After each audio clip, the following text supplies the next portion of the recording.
What's up, YouTube? This is Too Raw for TV. All right, I'm going to be active this weekend. I told you guys, man. You know, this weekend I'm going to try to make up for my lack of activity earlier this month. All right, the second half of September is going to be drastically and dramatically different than the first half.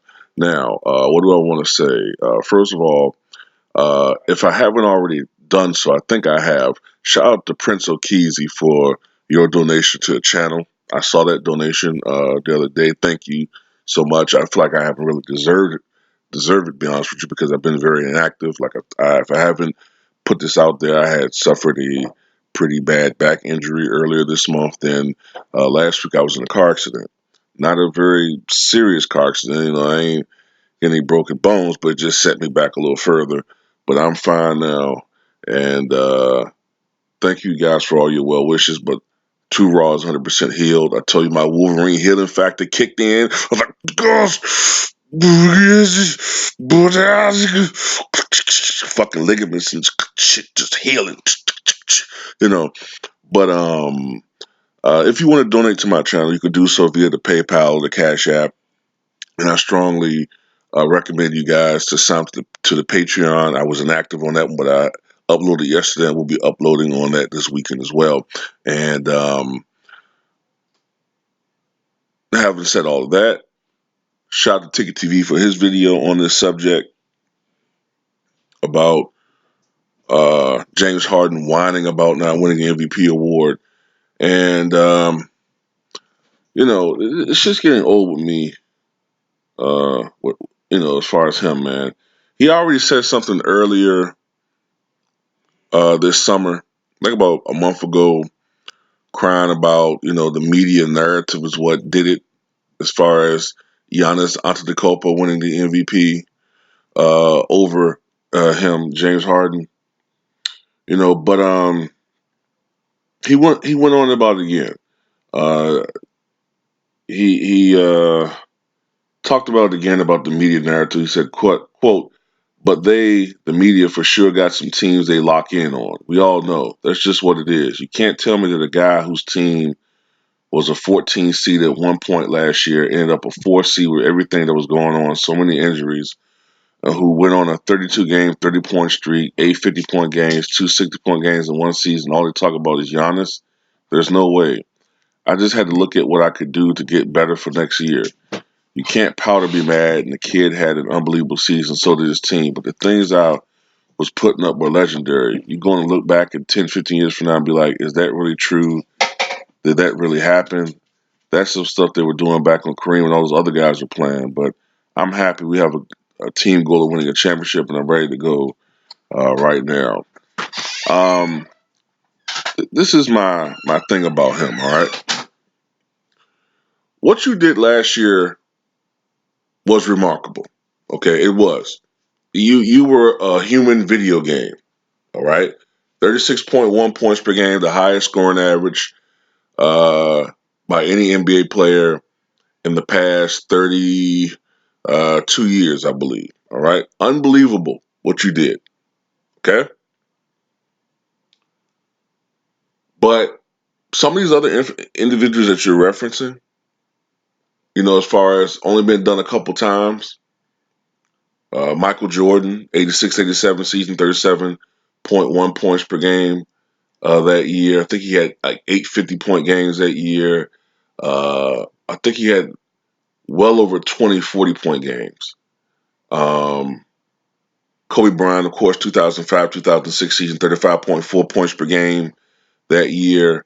The famous, or if you're Jalen Rose, the infamous 81-point game, all right, that season. The second highest scoring total individual game in NBA history. And of course, Wilt Chamberlain's 1961-62 season, where he averaged an NBA record 50.4 points per game to go along with 25 rebounds. I think it was 25.7 rebounds, so it was close to 26 rebounds per game. And of course, he had a 65 game streak of 30 points or more. All right. I think that actually entailed a couple of seasons. And he had 45 50-point games that year. 45 50-point games that year. And of course, the 100-point game. But you know something about all those 3 seasons that I just mentioned? In all of those seasons that I mentioned, neither of those guys won the MVP. None of them. Okay? In fact, the MVP in each of those seasons where a guy was individually statistically dominant, it went toward a guy who was perceived as the best player on the best team that year. The 87 Lakers were the best team in the NBA that year. The MVP went to Magic Johnson. In 62, the best player on the best team was Bill Russell on the Boston Celtics. They obviously went on to win a championship that year. In 2006, I can't say the Phoenix Suns were the best team, but they're among the better teams in the league. I don't think that Steve Nash should have won the MVP that year, in all honesty. I think they won 54 games that year. But the year before that, they won 62 games. I give you that one.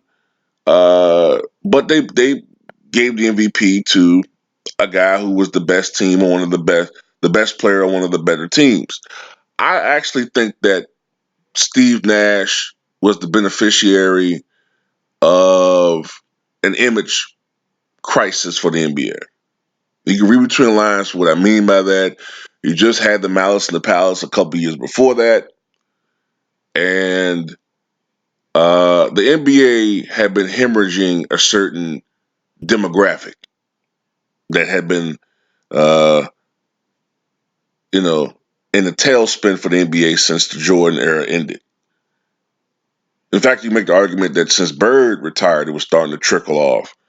So Steve Nash was a individual that I think the league focused on to promote the NBA to a more global audience. If you can't understand what I'm saying, that, then I'm sorry. Okay? But the point is, James Harden, stop whining about this regular season award. Okay? You lost it. You didn't win it. All right? Now, don't get me wrong. There have been various NBA players who've been probably personally pissed off that they didn't win an MVP award. I'm pretty sure it burned Kobe that he didn't win MVP in 2006. You know, my opinion, I think Kobe should have won at least 3 MVPs. I think he should have won it in 2006, and I think he probably should have won it in 2003. A lot of people sleep on 2003, but that was probably his best all-around overall season.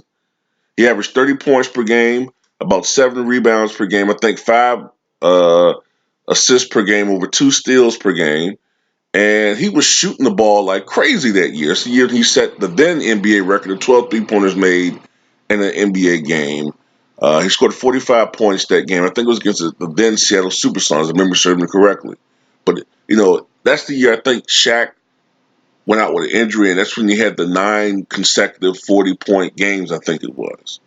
And he recently said that, he could have went longer with that streak, but Shaq had just came back from injury during that streak, and to make Shaq focused and tuned in, he kind of cooled it with the streak and played more within the offense.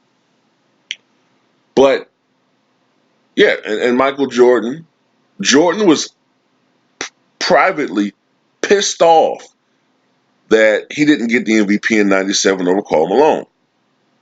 But you know what? He didn't go to the media. He didn't go out there and cry and bitch and moan about it. What he did was he settled the score in the finals. See, what you should really be mad about, James Harden, is the fact that your team and you, down the stretch, choked in a game that you guys should have won against the Golden State Warriors in the playoffs. That's what you should be burnt about, not a regular season award. And that's the problem I have with you. You're too concerned about regular season shit. Your fans are too concerned about regular season shit. Regular season to me is just for entertainment purposes. Now, you do build your resume off of what you do in the regular season, but it's the postseason that separates the great players from the legends, and that's what you should be concerned about. The fact that your average dipped 5 points during the postseason. You have a history of fading down the stretch, whether it's in crunch time or critical elimination games.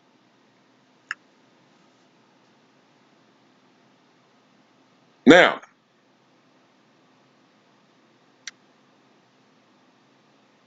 what you did was great, but this is another season upon us, okay? You have to be focused on the fact that people expect more out of you now. These individual things, that's not what they measure great players by. When people think about Tim Duncan, what do they say? They say 5 championships. When they say Kobe, they think 5 championships. Jordan, they think 6 championships. Kareem, 6 championships. Bill Russell's 11 championships. Phil Jackson, 11 rings as a coach, 2 as a player. Okay? Red Auerbach, 9 NBA championships as a coach. They're not thinking about, oh, well, Kobe had, the 4 consecutive 50-point games in the 2007 season. Look, that shit's for people like me who are stat nuts. Okay? The casuals or the more mainstream fans. Not even them, just people who are basketball fans in general. We think about, what did you do when it mattered the most? Okay? Scoring 61 points against a lottery team is okay. All right? That's what you're supposed to do. Okay? But when it matters the most, James Harden, can you do what Kawhi Leonard did this past year? Can you do what Kobe Bryant did in his prime on a nightly basis? Can you do what Michael Jordan and Magic Johnson and Larry Bird and Kareem Abdul-Jabbar and Bob Pettit and Wilt Chamberlain and Kareem Abdul-Jabbar and Julius Erving, Charles Barkley, even though they never won a championship? But can you do what these great players did on a nightly basis? And Charles Barkley, even though he didn't win a championship, he and Karl Malone, to me, are arguably the 2 greatest players never to win a ring. Okay? But can you do what these great players did on a nightly basis when it matters the most? So you're not going to hear any criticisms from me if you pulling up from fucking, you know, uh, Marcy Avenue, hitting threes and shit. You know what I'm saying? Dropping 40, 50 points, doing everything you can, going out on your shield, and you lose with dignity. I'm not going to criticize you, but when you fucking don't show up, when you choke in critical situations, or you absolutely just stink it up like you did in 2012 finals, you stink it up like you did against the Spurs a couple years ago. I didn't forget that shit. That's when you get criticized. And I didn't hear you complain about the media narrative, James Harden, when the narrative was a couple years ago was, well, James Harden, he doesn't get criticized for turnovers because his team's winning. Russell Westbrook turns the ball over. Hey, the team can't win the guy that turns the ball over so much. Russell Westbrook's selfish. Well, James Harden has to do it, though, You didn't complain about that narrative when you won the MVP that year. Well, the Rockets are winning. It doesn't matter if he turns the ball over because the Rockets are winning. Didn't complain about that narrative, did you? So in all, I'm just going to say, you got a new teammate now, Russ. Rockets fans are anticipating something good this year.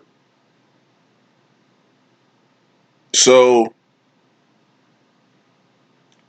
stop destroying $30 million mansions and do what people expect for you, man. Regular season is nice, but it's the postseason that matters more. And that's all I got to say. Tell me what you guys